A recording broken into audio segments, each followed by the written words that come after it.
네, 안녕하세요. 많은 분들이 와주셨네요. 저는 기초과학연구원 시냅스 뇌질환연구단의 이은경입니다. 만나서 반갑습니다. 네, 옆에 계신 분들이랑도 인사를 좀 나눠볼까요? 처음 보시지만 인사를 좀 나눠봐 주세요. 네. 갑자기 제가 이렇게 행동을 부탁드렸는데 많이 놀라셨죠? 감사합니다. 다음 제가 준비한 영상을 함께 보시면 좀 이해가 되실 거예요. 진태야, 엄마가 말했지. 여가 좋아형이다. 인사해라. 예. 안녕하세요, 케아. 안녕하세요.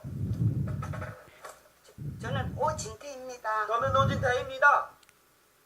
야다, 니 어떠셨나요? 저희가 처음 나눈 인사와 여러분들이 나눈 인사와 지금 이 영상에서 보시는 주인공이 나타낸 인사는 좀 다르지 않나요? 공감이 안 되시나요? 저희는 이제 사람을 처음 보게 되면 인지하고 그분의 눈을 바라보면서 안녕하세요라고 인사를 하잖아요. 그런데 방금 영상에서 보신 주인공은 자폐증이라는 질병을 앓고 계세요. 그래서 사람을 잘 인지하지도 못하고 수동적으로 인사를 하는데 인사를 할 때도 자기가 원래 하던 행동, 자기가 집중하던 핸드폰을 바라보면서 인사를 하게 되죠. 그리고 이제 우리나라뿐만 아니라 세계 각국에서도 굉장히 많이 그것과 관련해서 자폐증과 관련해서 진단을 내리고 있습니다. 그래서 보시게 되면 여기 세계보건기구에서 사용하는 ICD-10과 그리고 프랑스, 유럽에서 사용하는 CIM-10 그리고 미국 정신건강의학회에서 사용하는 DSM-5가 있고요. 우리나라는 미국 것을 이제 해석을 해서 사용을 하게 되고 자폐증 진단 기준은 두 가지. 사회적 소통의 결핍 그리고 제한되고 반복적인 행동을 보이게 됐을 때 우리는 자폐증이라고 진단을 하게 됩니다.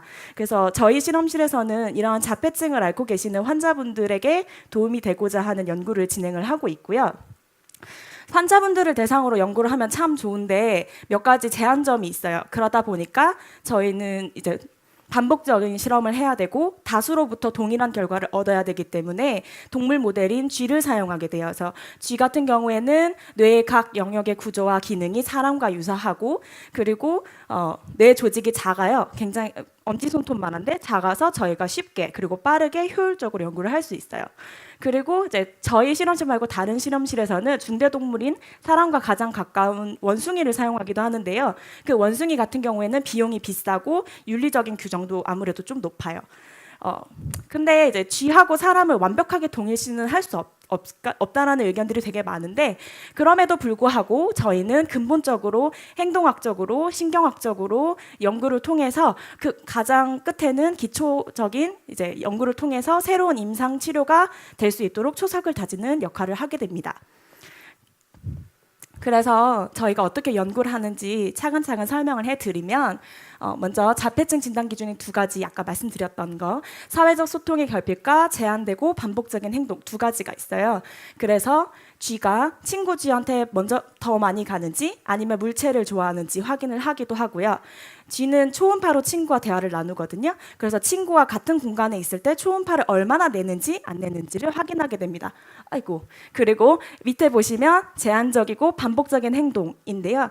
아마 애완동물을 키워보신 분들, 이제 강아지나 고양이, 가장 가깝게는 햄스터를 키워보신 분들은 아시겠지만 조금 독특한 행동이라는 거를 이해하시기 쉬우실 거예요. 그러신가요? 좀 공감이 가시나요? 네. 그래서 아까처럼 뛰거나 얼굴을 부빈거나 하는 제한적인 행동을 보일 때 우리는 이 쥐가 아무래도 자폐증 환자한테 보이는 사회적 소통의 결핍과 제한되고 반복적인 행동이 보인다고 확인을 할 수가 있습니다. 아이고.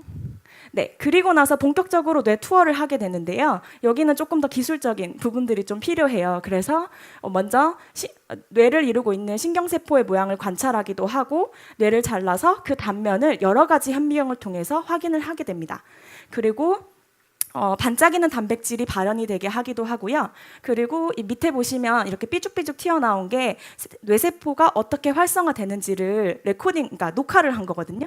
그런 식으로 녹화를 해서 기록을 하기도 하고 그리고 요거 같은 경우에는 들리시나요?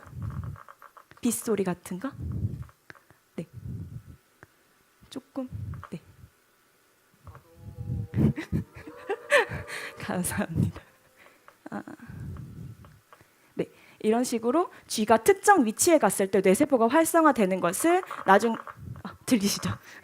그것을 이렇게 연결을 지어서 이런 특정한 위치에도 특정한 위치에 대해서 뇌세포가 활성화되는 것을 측정을 할 수 있게 됩니다. 그리고 끝으로는 이제 뇌를 이루고 있는 단백질들에 문제가 있는 것을 갈아서 확인을 하고 그것을 확인을 했을 때 특정 단백질이 문제가 있다. 그러면 그 단백질에 영향을 줄 수 있는 약물을 처리를 해서 약물이 원래 보였던 행동학적인 이상의 문제라든지 아니면은 이렇게 저기 오브젝트라고 된 게 물체거든요. 물체로만 갔던 쥐가 친구 쥐한테 가는지 안 가는지를 확인을 하게 됩니다. 이런 식으로 저희는 연구 개발을 하고 있고요. 그러면 여기까지 시냅스 뇌질환 연구단인데 뇌질환인 자폐증을 어떻게 연구하는지는 이제 이해할 것 같은데 그럼 시냅스는 뭐야? 라고 생각하시지 않나요? 그런 생각이 안 드셨나요? 드셨죠? 네, 시냅스는 여기 보시면 뇌를 이루고 있는 가장 작은 공간이고요. 뇌세포가 다른 뇌세포와 이제 소통하는 소통 창구라고 생각하시면 돼요.